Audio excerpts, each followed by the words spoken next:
Bengal mirror prime time पर देखे खबरें फटाफट। अब चंद मिनटों में जाने शिल्पांचल का हाल। आइए शुरू करते हैं आज की खबरों के साथ।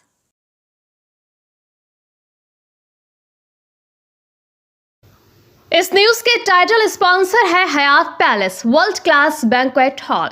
अन्य स्पॉन्सर है Ramakrishna mission ashram private ITI। इसके अलावा होटल पायल इन।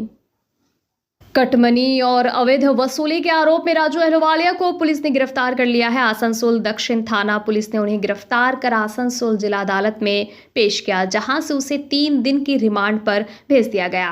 पुलिस सूत्रों के अनुसार लंबे समय से बस, ऑटो और टोटो स्टैंड से कटमनी के नाम पर अवैध रूप से पैसे वसूले जाने की शिकायत मिल रही थी। इन्हीं आरोपों के आधार पर पुलिस ने कार्रवाई करते हुए राजू अहलुवालिया को गिरफ्तार किया। मामले की जांच फिलहाल जारी है और पुलिस ये पता लगाने में जुटी है कि इस कथित अवैध वसूली नेटवर्क में और कौन कौन लोग शामिल हैं। हालांकि राजू अहलुवालिया ने अपने खिलाफ लगे सभी आरोपों को सिरे से खारिज किया है।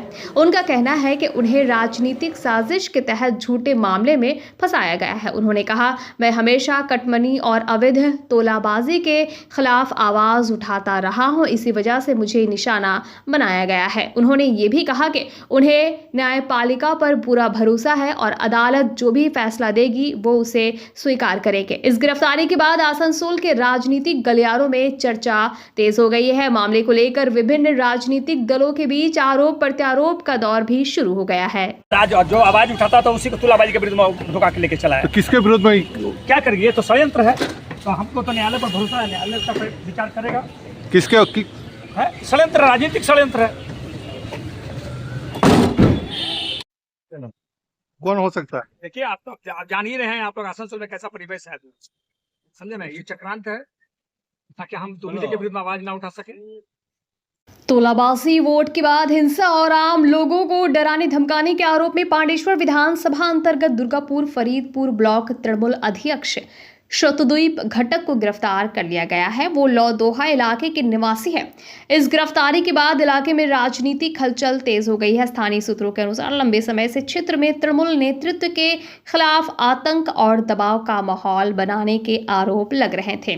भाजपा कार्यकर्ताओं को धमकाने तथा आम लोगों को प्रभावित करने के आरोप भी सामने आए थे। विधानसभा चुनाव के दौरान और उसके बाद विपक्षी कार्यकर्ताओं पर दबाव बनाकर लोकतांत्रिक माहौल को प्रभावित करने की शिकायतें भी की गई थी। हालांकि स्थानीय लोगों का आरोप था कि इतने दिनों तक प्रशासन की ओर से कोई ठोस कार्रवाई नहीं की जा रही थी। राज्य में राजनीतिक परिवर्तन के बाद मुख्यमंत्री शुभेंदु अधिकारी ने पुलिस प्रशासन को कानून व्यवस्था बनाए रखने को लेकर कड़ा संदेश दिया है। उन्होंने स्पष्ट कहा है कि किसी भी प्रकार का राजनीतिक प्रभाव बर्दाश्त नहीं किया जाएगा। इसके बाद से राज्य के विभिन्न जिलों में पुलिस लगातार कार्रवाई कर रही है। तृणमूल के कई प्रधान, उप प्रधान और ब्लॉक नेताओं को तोलाबाजी, हिंसा और अन्य असामाजिक गतिविधियों के आरोप में गिरफ्तार किया जा चुका है। সেখান থেকে আমি শোকাহত, আমি নিজেই শোকাহত।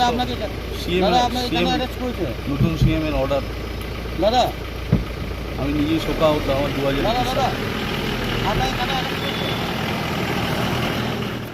सिंडिकेट और जबरन वसूली के आरोप में एक बार फिर अंडाल से तृणमूल कांग्रेस के बूथ अध्यक्ष को गिरफ्तार किया गया है। इस घटना के बाद पूरे खनन क्षेत्र में राजनीतिक और प्रशासनिक हलचल तेज हो गई है। पुलिस अब ये जांच कर रही है कि सिंडिकेट और तोलाबाजी का नेटवर्क कितना बड़ा है और इसके पीछे कोई बड़े चेहरे शामिल है या नहीं। गिरफ्तार आरोपियों को सोमवार को अदालत में पेश किया गया। स्थानीय सूत्रों और पुलिस के अनुसार लंबे समय से अंडाल और आसपास के कोलेरी इलाकों में सिंडिकेट चलाने तथा स्थानीय व्यवसायियों और आम लोगों से जबरन पैसे वसूलने के आरोप राम जीवन लोहार और मुन्ना साव के खिलाफ लग रहे थे।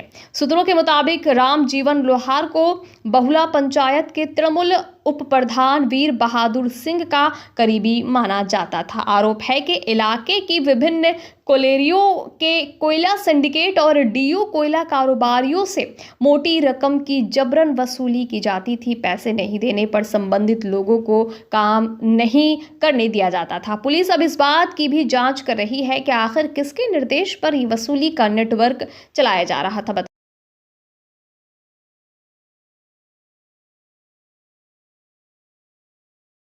लंबे समय से चल रहे विवाद और टालमटोल के बाद आखिरकार सोमवार सुबह आसनसोल नगर निगम ने कल्याणपुर स्थित शगुन मैरिज हॉल का कब्जा अपने हाथ में ले लिया। नगर निगम के कर्मचारियों ने 23 नंबर वार्ड में स्थित मैरिज हॉल का ताला तोड़कर परिसर को अपने नियंत्रण में लिया। इस कार्रवाई का नेतृत्व नगर निगम के अधिवक्ता सुदीप्तो घटक और इंजीनियर RK श्रीवास्तव ने किया।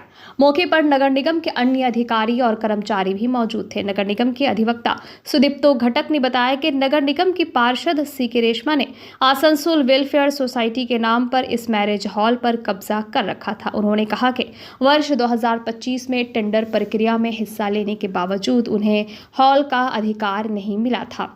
इसके बावजूद उन्होंने हॉल की चाबी निगम कार्यालय में जमा नहीं की और जब निगम कर्मी हॉल को कब्जा मुक्त कराने पहुंचे तो उनके खिलाफ मामला दर्ज करा दिया गया। आरोप है कि टेंडर नहीं मिलने के बाद भी हॉल को विभिन्न कार्यक्रमों के लिए किराए पर दिया जा रहा था। नगर निगम और पुलिस के पास कई शिकायतें दर्ज कराई गई लेकिन कोई समाधान नहीं निकला। हाल ही में कुछ चाबियां निगम को सौंप दी गई थी लेकिन मुख्य चाबी नहीं लौटाई गई। इसी कारण सोमवार को ताला तोड़कर हॉल का कब्जा लिया गया। नगर निगम की ओर से ये भी कहा गया कि पिछले समय में हॉल किराए से हुई आय का हिसाब CK रेशमा को भेजा जाएगा। वहीं CK रेशमा ने अपनी सफाई में कहा कि उन्होंने कुछ दिन पहले ही हॉल की चाबी अनिमेश दास को सौंप दी थी। इस घटना को लेकर इलाके में राजनीतिक और प्रशासनिक हलकों में चर्चा तेज हो गई है। সোশ্যাল কর্পোরেশন থেকে অফিস থেকে আমরা এলাম এটা দখল নিতে যে দিয়ে এটাকে তো আমরা অন্য যে পেয়েছে তাকে হয়তো দেওয়ার জন্য। এটা নভেম্বর 2025-এ কিন্তু তখনও উনি কিন্তু হ্যান্ডওভার দিলেন না, উল্টো হয়তো আমাদের নামে মামলা করে দিলেন, বুঝলেন তো। কাউন্সিলরের নাম কি? কাউন্সিলের নাম হচ্ছে CK রেশমা। অ্যাকচুয়ালি লাস্ট উইকে আমি নিজেই, আপনারা দেখেছেন যে 4 তারিখে কি হয়েছে, তারপরে আমার বাড়ির থেকে একদম স্ট্রিক্ট একদম ইনস্ট্রাকশন যে এইসবের মধ্যে আর মানুষের জন্য যখন দাঁড়ালাম এত করলাম তো লাস্টলি তো ইনজার্ড হয়ে গেলাম। তো আমি নিজেই লাস্ট উইকে ফ্রাইডে এসে আমি অমদা ওয়াসিমা ছিলেন বিধানদার সঙ্গে কথা বলে আমি এসে বললাম যে চাবিটা আপনারা রাখুন। আমি এটা এমনিও এটা চলছিল না, যুদ্ধটা ছিল একটা, সেটা ছিল হচ্ছে একজন যে পেয়েছিল তিনি হোটেল রান করতেন, বার রান করতেন, সেটার বিরুদ্ধে আমার আপত্তি ছিল। তো আমি দেখলাম এইগুলোর সঙ্গে আর তর্ক বিতর্কতে গিয়ে লাভ নেই, বুঝেছেন। আমি তাই জন্য আগেই একটু চাবিটা দিয়ে গেছি। আমার NGOর তরফ থেকে যে কাজগুলো স্কিল ডেভেলপমেন্টের কাজ করতাম সেটার জন্য আমি যেটা জানানো মেয়ের সাথে জানাচ্ছি।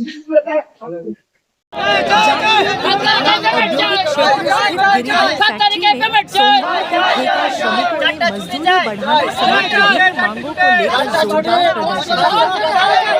प्रदर्शन के दौरान श्रमिकों ने कई बार जय श्री राम के नारे लगाए। महिला श्रमिक भी आंदोलन में शामिल रहे। श्रमिकों का आरोप है कि उन्हें सरकारी निर्धारित 783 रुपए की जगह केवल 335 रुपए दैनिक मजदूरी दी जा रही है। साथ ही समय पर वेतन भुगतान नहीं होगा। श्रमिकों ने सुरक्षा व्यवस्था, शौचालय और ठंडे पानी की सुविधा की भी मांग उठाई। प्रदर्शन के कारण कुछ समय के लिए फैक्ट्री का उत्पादन प्रभावित हुआ। बाद में प्रबंधन द्वारा ठेकेदारों के साथ चर्चा कर समाधान का आश्वासन देने पर श्रमिकों ने आंदोलन समाप्त किया। हालांकि श्रमिकों ने चेतावनी दी कि मांगे पूरी नहीं होने पर भविष्य में बड़ा आंदोलन किया जाएगा। সবাই মিলে প্রায় 5 বছর ধরে কাজ চলছে, ঠিক আছে। 335 টাকা হাজিরি আমরা কাজ করছি, কিন্তু বাট সরকারের হাজিরি 783 টাকা, ঠিক আছে। কিন্তু সরকারি লাগতে 4টা ছুটি আছে, পেমেন্ট 7 তারিখ থেকে 10 তারিখ আছে, কিন্তু এইসব কিছু পাই না, ঠিক আছে। ওই দিয়ে দেয় 10 তারিখ থেকে 20 তারিখ টানে, ঠিক আছে। যখনই বলতে যায় তখন বলে যে পেমেন্ট করে নেই, এই করে নেই, হ্যান্ড করে নেই। আমাদের সুজ নেই, রোদে কাজ করতে হয়, গ্লুকন্ডি নেই, ঠিক আছে। বাথরুম ভালোভাবে নেই, ঠিক আছে। বাথরুম যেতে হয় অনেক দূর, দুটো বাথরুম করে রেখেছে, বলা দেওয়াই হয়নি। যখন বলছি কন্ট্রাক্টর বলছে আমরা জানি না, ঠিক আছে। কিন্তু এই জন্যই এত আন্দোলন। बिल्ली, कुत्ते और सांप के काटने की वैक्सीन की कमी को लेकर सोमवार को दुर्गापुर महकमा अस्पताल परिसर में जमकर विरोध प्रदर्शन हुआ। मरीजों के परिजनों और स्थानीय लोगों ने अस्पताल के मुख्य गेट को जाम कर प्रदर्शन किया। स्थिति को नियंत्रित करने के लिए पुलिस को मौके पर पहुंचना पड़ा। प्रदर्शन में शामिल लोगों का कहना था कि जानवरों के काटने के बाद समय पर एंटी रैबिज और अन्य जरूरी वैक्सीन लेना बहुत आवश्यक होता है, लेकिन अस्पताल में वैक्सीन की कमी और लापरवाही के कारण मरीजों की जान जोखिम में पड़ रही है। विरोध प्रदर्शन के कारण कुछ समय के लिए अस्पताल परिसर में तनावपूर्ण स्थिति बन गई। बाद में पुलिस प्रशासन ने हस्तक्षेप कर हालात को शांत कराया और गेट से अवरोध हटवाया। इस मामले में डॉक्टर धीमान मंडल ने कहा कि फिलहाल वैक्सीन की आपूर्ति अनियमित हो गई है, जिसके कारण सभी मरीजों को समय पर वैक्सीन देना संभव नहीं हो पा रहा है। हालांकि उन्होंने आश्वासन दिया कि मंगलवार से स्थिति सामान्य हो जाएगी। বাচ্চার বিড়ালের ইনজেকশন ছিল, আমার বিড়াল কুকুর সবারই ছিল। অনেকে এসেছে, দুদিন থেকে ঘুরে গেছে। আমি তো আজকে এলাম, আমার বাচ্চার ডেট ছিল, তো আজকে আমিও ঘুরে যাচ্ছি, হচ্ছে না। আবার ওখানে জিজ্ঞেস করছি এখানে ইমার্জেন্সি রুমে, ওইখানে ওরা আমাদেরকে পাত্তা দিচ্ছে না। আচ্ছা, ভ্যাকসিনের এআরবি এখন একটা ইরেগুলার সাপ্লাই আছে। ইরেগুলার সাপ্লাইয়ের জন্য আমাদের টাইমটা আমরা মেনটেন করতে পারছি না। ভ্যাকসিন আমাদের অ্যারেঞ্জ হয়ে গেছে, আমরা ভ্যাকসিন দিতে পারবো, সকাল দিতে পারলাম না, সেটা দুপুর থেকে শুরু হবে। दुर्गापुर स्टील प्लांट में 40% ठेका श्रमिकों को हटाने की साजिश का आरोप लगाते हुए भारतीय मजदूर संघ BMS ने सोमवार को जोरदार प्रदर्शन किया। सुबह से ही दुर्गापुर स्टील प्लांट के मुख्य गेट के सामने BMS और दुर्गापुर ठेकेदार मजदूर संघ के सदस्य विरोध प्रदर्शन में शामिल हुए। श्रमिक संगठनों का आरोप है कि हाल ही में जारी एक नोटिस से उन्हें जानकारी मिली कि कारखाना प्रबंधन बड़ी संख्या में ठेका श्रमिकों को काम से हटाने की योजना बना रहा है। इसी के विरोध में श्रमिकों ने गेट के सामने प्रदर्शन कर अपना आक्रोश जताया। प्रदर्शनकारियों ने आरोप लगाया कि लंबे समय से ठेका श्रमिकों के वेतन में कटमनी की जा रही है। मजदूरों का कहना है कि अब इस भ्रष्टाचार के खिलाफ संगठित आंदोलन शुरू किया गया है। उन्होंने मांग की कि किसी ठेकेदार के माध्यम से नहीं, बल्कि सीधे श्रमिकों के बैंक खातों में वेतन भेजा जाए। इसके साथ ही ESI, PF और अन्य सरकारी सुविधाओं को सुनिश्चित करने की मांग भी उठाई गई। प्रदर्शनकारी श्रमिकों ने कहा कि ठेका कर्मचारियों के अधिकारों की लगातार अनदेखी की जा रही है और अब इसे बर्दाश्त नहीं किया जाएगा। भारतीय मजदूर संघ के नेताओं ने चेतावनी देते हुए कहा कि यदि श्रमिकों के अधिकारों में कटौती की गई या बड़े पैमाने पर छटनी की कोशिश हुई तो आने वाले दिनों में आंदोलन को और व्यापक रूप दिया जाएगा।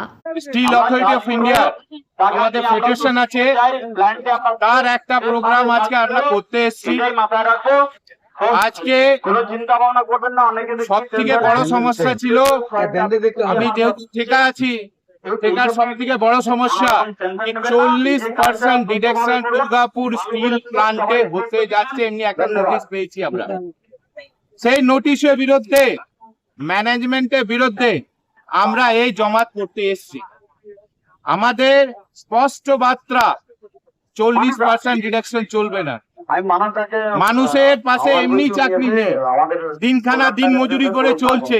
দুর্গাপুর ছেলেকে কোনো জায়গা চান্স পাওয়া যাচ্ছে না। আজকে সেই নিয়ে আমরা এইটা বিরোধ প্রদর্শন ম্যানেজমেন্টের সামনে ডেমোনস্ট্রেশন দিয়েছি। आसनसोल के कुल्टी थाना अंतर्गत डुबुरडीह चेकपोस्ट इलाके में रविवार देर रात एक दर्दनाक सड़क हादसे में ड्यूटी पर तैनात एक सिविक वॉलंटियर की मौत हो गई।